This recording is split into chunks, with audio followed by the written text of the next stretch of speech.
नमस्कार दोस्तों, आप सबका स्वागत है मेरे YouTube चैनल में। आज की कहानी बहुत ही रहस्यमयी कहानी है। 7 भाइयों की और एक लाडली बहन की रोंगटे खड़े कर देने वाली कहानी है। इस कहानी में बहुत सारे रहस्य हैं। बांस के पेड़ की बांसुरी का रहस्य है, भाभी ने चुनरी रंगवाई खून में, ये रहस्य। कहानी बहुत ही प्यारी है लेकिन दुख भरी भी बहुत है। एक राजा थे, उसके 7 बेटे थे और एक बेटी थी। राजा का भरा पूरा परिवार था। वो बहुत खुशी से रहते थे। इकलौती छोटी बहन बहुत ही शांत स्वभाव की और आज्ञाकारी और संस्कारी थी। उसमें सबसे बड़े भाई का विवाह हो चुका था। सबसे छोटे भाई से उस राजकुमारी का खास ही लगाव था, क्योंकि सबसे छोटा भाई देख नहीं पाता था। एक दिन राजकुमारी का सबसे बड़ा भाई और उसकी भाभी सभी भाइयों को लेकर खेत में काम करने के लिए गए। सातों राजकुमार की बहन अकेले घर पर खुशी खुशी सबके लिए खाना बनाने के लिए जंगल में सिरोटी का साग तोड़कर लाई। जब वह साग को काटने लगी तो साग काटने वाले औजार से उसका हाथ कट गया। हाथ से तेज धार निकली रक्त की। अब राजकुमारी डर गई कि अगर रक्त मैं दीवार पर पोंछूंगी तो भाइयों को पता लग जाएगा, और कपड़े पर पहुंचती हो तो भाभी समझेगी कि महामारी है, खाना नहीं खाएगी। राजकुमारी इसी डर से उसने वो सारा रक्त अपना साग वाले बर्तन में ही डाल दिया। जब उसके भाई और भाभी अपने खेतों से लौटे और वो साग खाया तो उन्हें बहुत ही स्वादिष्ट लगा। उन्होंने बहन से कहा, बहन आज तो साग बहुत स्वाद बनाया है, क्या डाला है इसमें? तो इस पर बहन बोली, नहीं, ये तो साग मैंने जैसे रोज़ बनाती हूँ वैसे ही बनाया है। तो भाइयों ने कहा, कल भी सिरोटी का ही साग बनाना, हम बार बार खाएंगे। आज की बनी सब्जी का भाई अगले दिन राजकुमारी ने फिर सिरोटी का साग बनाया, लेकिन आज के दिन सब्जी में कल जैसा स्वाद नहीं आया था। राजकुमारी अगले दिन सातों भाइयों के अनुरोध पर फिर वही सब्जी बनाती है, लेकिन साग में फिर वो स्वाद नहीं आता। ऐसा 3-4 दिन तक लगातार हुआ। राजकुमारों ने बहुत जिद की और बताया, बताओ वो तुमने उस सब्जी में क्या डाला था, कौन सा मसाला डाला था? अब राजकुमारी से बात छुपाई नहीं गई और उसने सारी बात अपने भाई और भाभी को बता दी। अब भाई ने कहा अपनी बीबी से, अगर इसके खून से इतना स्वाद बन सकता है, हमें तो इसका मांस भी खाना है। सभी भाइयों ने के बीच चर्चा करने लगा। सब छोटे भाई उसके साथ तैयार हो गए, लेकिन जो उसका अंधा भाई था वह इस सभी काम में उसके साथ नहीं हुआ। एक दिन सातों भाई शिकार खेलने गए। उन्होंने साथ में राजकुमारी को भी ले लिया। राजकुमारी को उन्होंने एक मचान पर बिठा दिया और फिर वो अपने अपने औजार लेकर इधर उधर कहने लगे, हम शिकार खेल कर आते हैं बहन। लेकिन राजकुमारी को कुछ आभास हो गया था। अब उन्होंने अपने अपने औजार पहनाने लगे। जैसे ही वह राजकुमारी की तरफ तीर चलाए तो बहन कहे, भाई मारो तो ऐसा मारना कि सीधा तीर मेरे दिल में लगे मुंह से और मैं राल टपकने लगी। वो अपने भाइयों की इच्छा पूरा करना चाहती थी कि मेरे भाई अगर मेरा मांस खाना चाहते हैं तो कोई बात नहीं, इनको खा लेने देती हूँ। लेकर घने जंगल सभी भाइयों ने बारी बारी से तीर मारा, लेकिन उनके तीर इधर उधर से निकल जाते। अब सारे भाइयों ने कहा छोटे भाई से, तू तीर मार, शायद तेरा तीर काम कर जाए।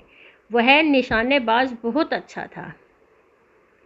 अब छोटा भाई मारना तो नहीं चाहता था, लेकिन वह बड़े भाइयों के डर से उसने धीरे से तीर चलाया। जैसे ही उसने धीरे से चलाया, बहन ने फिर कहा, भाई मारे तो ऐसा मारना कि ये तीर मेरी छाती के पार चला जाए। और ऐसा कहते ही राजकुमारी के तीर लगा और उसके प्राण शरीर को छोड़कर अलग हो गए।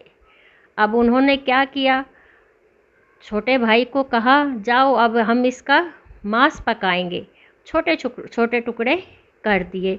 जा जंगल से लकड़ी बीन कर ला। अब छोटा भाई रोता जाए और लकड़ी बीनने जाए, ले जाऊंगा तो नहीं, लेके जाऊंगा उन्होंने उसके भाइयों ने उसको 7 छोटे छोटे टुकड़े दिए कि इन रस्सियों में बांध कर लाना। अब इतनी छोटी रस्सी में कैसे बंधे?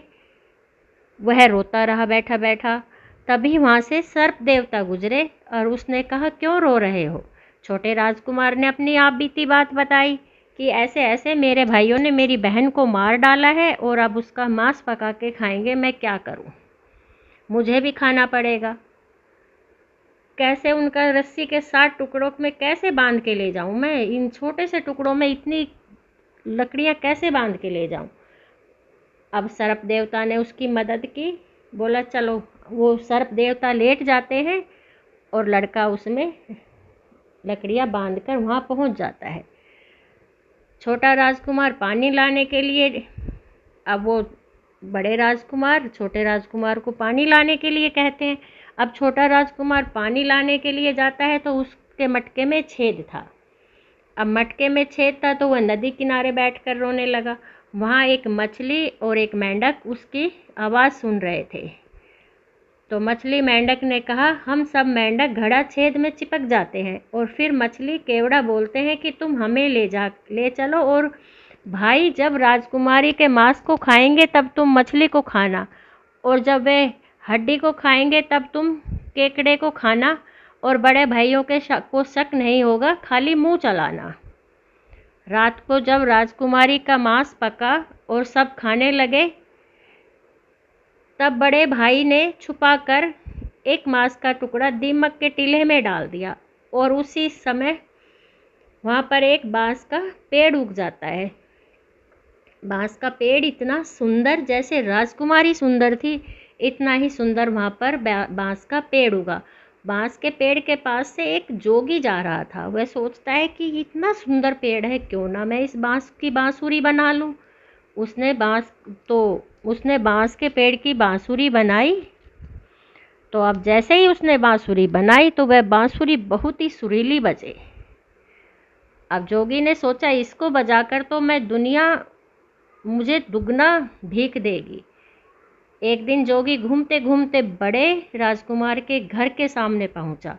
जैसे ही बड़े राजकुमार के घर के सामने पहुंचा और जोगी ने बांसुरी बजाई तो बांसुरी के अंदर से बहुत ही दर्द भरी और भयानक आवाज़ निकलने लगी कि उसको वहाँ नहीं बजी। वो बड़ा राजकुमार मार पीट कर जोगी को अपने घर से भगा देता है और ऐसे ही घूमते घूमते जोगी हर भाई के घर जाता है, लेकिन हर भाई के घर जाते वक्त बांसुरी बड़ी बेसुरी बजती। अब जोगी ने बहुत मार खाई।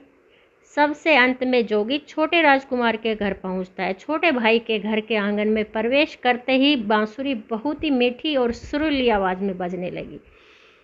बड़ा ही मधुर मीठे स्वर का धुन सुनकर छोटा राजकुमार चंद्राकर मोहित हो जाता है और यह धुन सुनकर छोटे राजकुमार से रहा नहीं जाता और जोगी से पूछता है कि यह बांसुरी तुमने कहाँ से खरीदी है।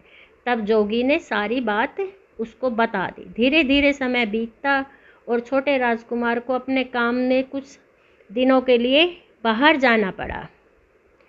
हमेशा की तरह कमरे की सफाई छोटा राजकुमार सोचता, हमेशा की तरह कमरे की सफाई नौकर करते थे, लेकिन कभी भी इतना सुंदर सजाया नहीं गया। फिर राजकुमार अपने नौकरों से पूछताछ करता है कि कमरे में इतना सुंदर किसने सजाया है। नौकरों के मना करने पर राजकुमार सोचते हैं शायद कोई भाभी आई होगी और मेरे कमरे को इतना सुंदर सजा गई। जब भी राजकुमार घर से बाहर काम करने के लिए जाता, यही घटना हर बार देखने को मिलती और लगातार होने के कारण राजकुमार के मन में जानने की जिज्ञासा उमड़ने लगी। आखिर मेरे घर को इतने सुंदर ढंग से कौन सजाता है? कौन इतनी साफ सुथरी सजावट करता है? एक दिन राजकुमार सच्चाई पता लगाने के लिए किसी काम पर का बहाना कर बाहर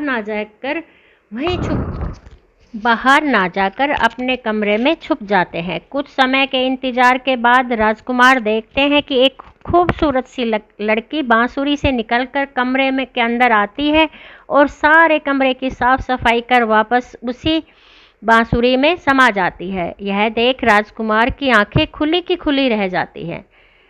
उसे उस लड़की की शक्ल राजकुमार की छोटी बहन जैसी होती है। राजकुमार अगले दिन फिर से एक बार उसी प्रकार छुप जाते हैं। जैसे ही वह सुंदर लड़की पूरे कमरे की साफ सफाई का काम करती है और वापस बांसुरी में जाने वाली ही होती है, तब छोटे राजकुमार उस लड़की का हाथ फिर से पकड़ लेते हैं और बांसुरी को तुरंत जला देते हैं, जिसके बाद वह लड़की हमेशा के लिए मानव रूप में परिवर्तित हो जाती है। आज भी हर गांव में आसुरी पूजा के दिन बकरा काटा जाता है और पूरे गांव में घरों के प्रसाद के स्वरूप बकरे का मांस खाया जाता है और सतवेणी नामक पूजा स्थान पर वही सिरोही साग चढ़ाया जाता है। यह एक प्राचीन कहानी है। तो दोस्तों, अगर आपको कहानी अच्छी लगी हो तो प्लीज़ मेरे चैनल को लाइक, शेयर और सब्सक्राइब ज़रूर करें। राजकुमार को भी लगता है कि उसने बांसुरी वाले से वो बांसुरी खरीद ली तो अच्छा किया, ताकि उसको अपने बहन वापस मिल गई। तो ये सब कहानियाँ आपको अच्छी लगी हो तो प्लीज़ मेरे चैनल को लाइक, शेयर, सब्सक्राइब ज़रूर करें। धन्यवाद।